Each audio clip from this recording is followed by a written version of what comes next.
Papalit ng gulong.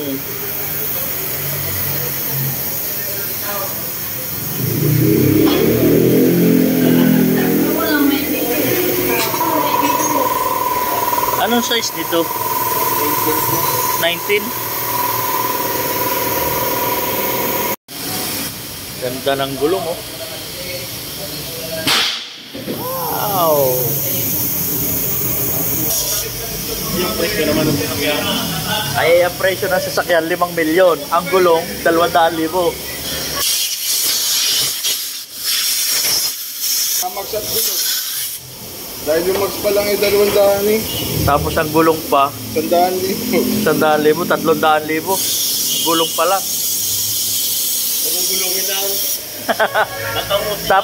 Tapos madadali lang sa gutter, ano? Tapos mapapadali lang sa gutter, tapos ganda. Advance yung advance racing. Ganda ng gulong. 19 Michelin. Ano? Toyota Supra.